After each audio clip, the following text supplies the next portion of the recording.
The South African Human Rights Commission has concluded hearings into allegations of racism and discrimination in the advertising sector. This was prompted by two people who filed a complaint against the infamous Clicks and Tresemme hair ad in which black women's hair was depicted as unmanageable.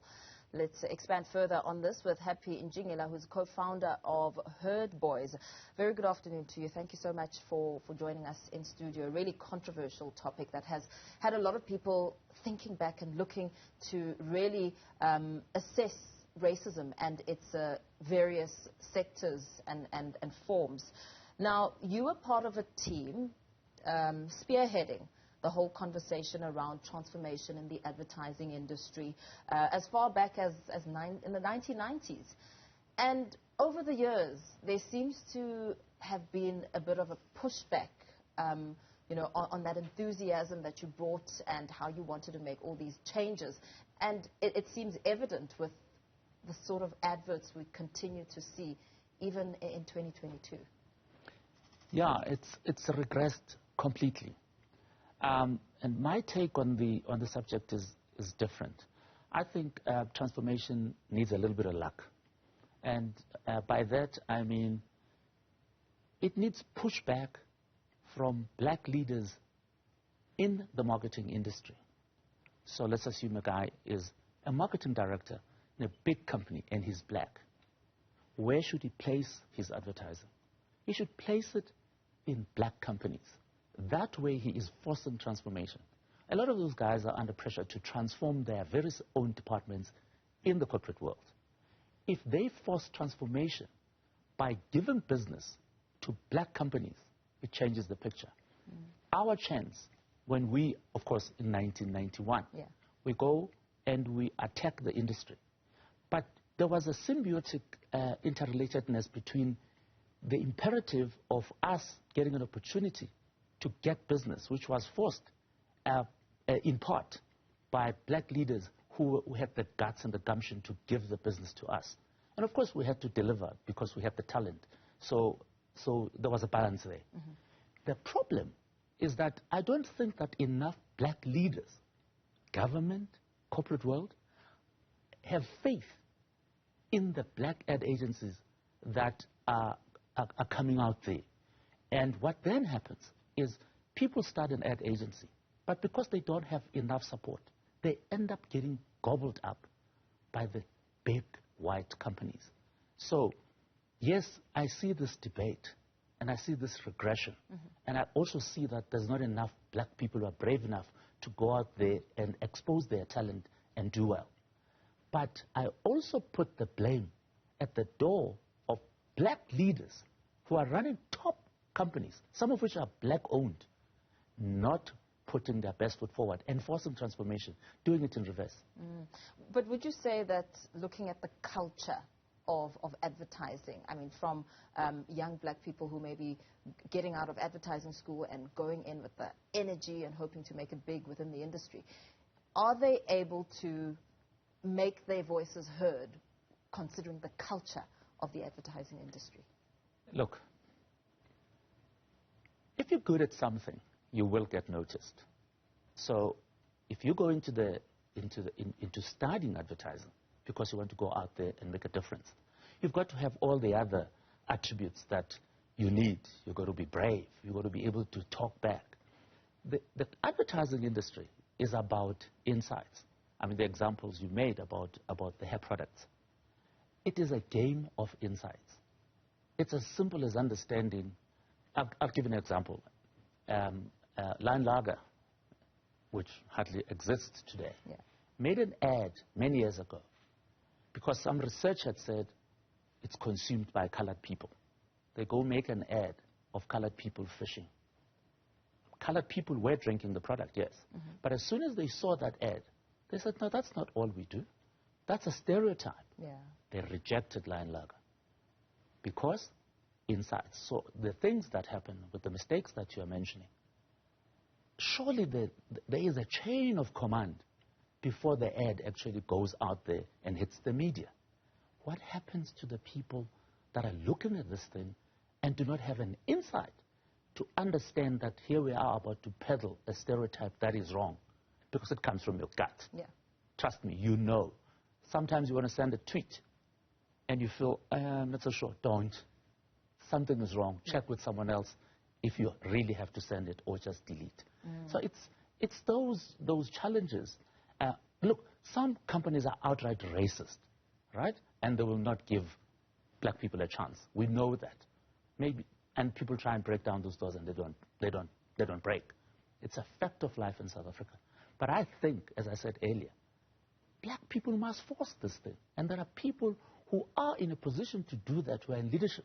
Come on, do it. It'll change. Yeah.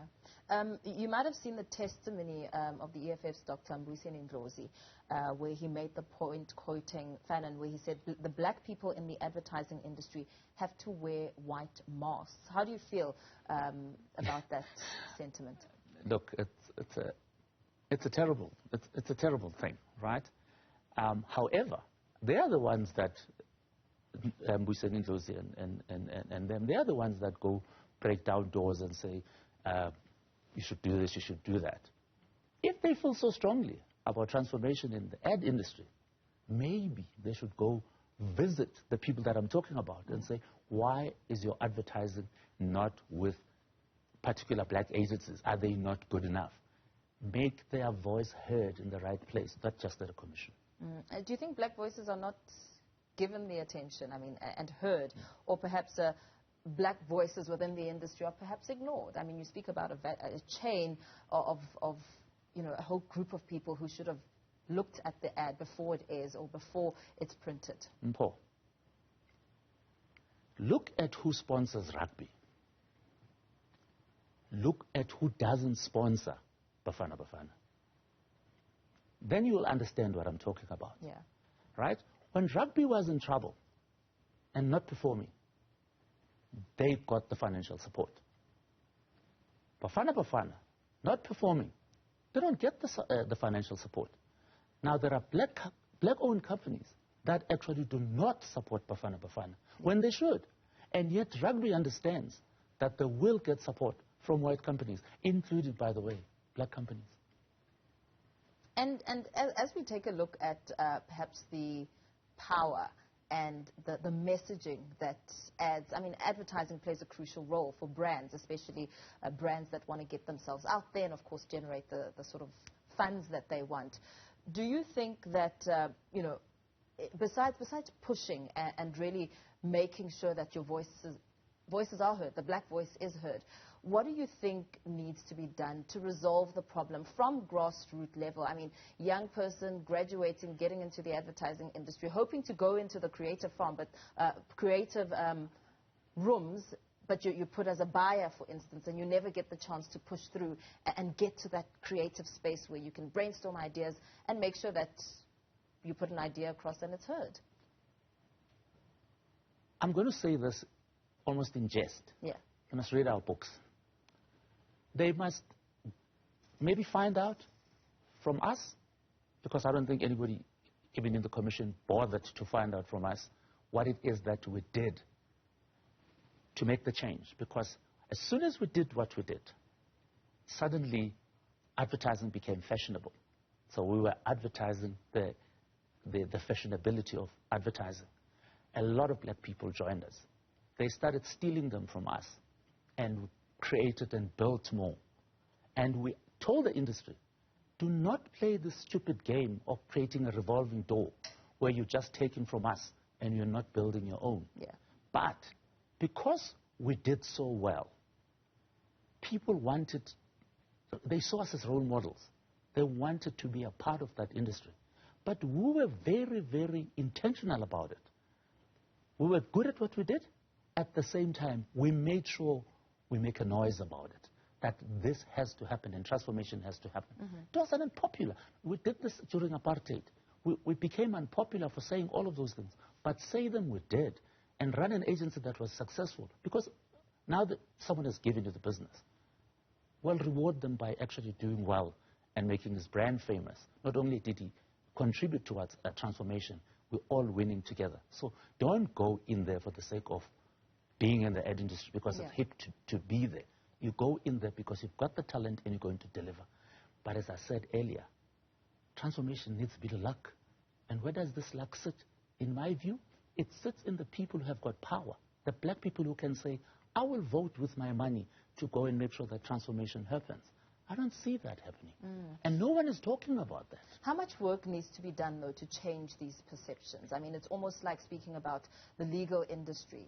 Would you go for a black lawyer or a white lawyer? And we've seen how it's played out and the reasons that have been put behind people not perhaps going for a black lawyer. I think one of the strategies is to actually ask the people who are at the top, black and white, why is it that they do not support black advertising agencies? Ask them.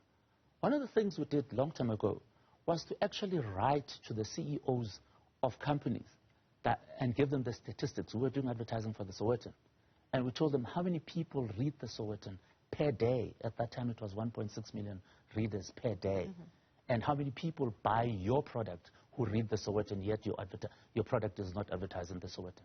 They listened.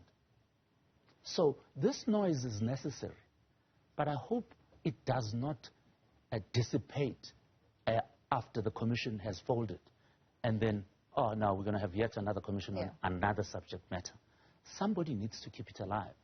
I don't know who that is. You came through at a rather difficult time. I mean, the 90s, apartheid, transformation being, almost unquestionable. What do you think, comparing yourselves then and looking at now, what were some of the big challenges that you had to overcome in terms of also breaking down those perceptions about what a black advertising industry would entail?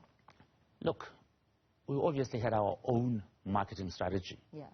But what was advantageous for us was that we were senior in the white company that we worked for before, which was a top advertising agency. Then we went out there and started our own. But we had credibility and a bit of gravitas. And I think the timing was also good. It was, very soon after that, Nelson Mandela was released, or it was that noise was happening. So maybe some of those people who were hedging their bets, well, they hedged their bets properly because they bet on the right kind of company. But we were activists. So not only were we business people, and we were good business people, so we knew our craft. But at the same time, we knew we had to do something for the industry and speak up. Speak up we did. And it was in the 90s. So today, I do not see someone who's actually championing that cause. And there are so many voices today, and the political spectrum is ripe for that kind of noise to be made. I just don't think that people are standing up and doing it. And making their voices heard. Absolutely. Thank you so much. Thanks for coming in. Thanks for talking to us. That was Happy Ntshingila, co-founder of advertising agency Herdbuoys, speaking, of course, in line with the transformation in the advertising industry and what it will take to get the conversation going.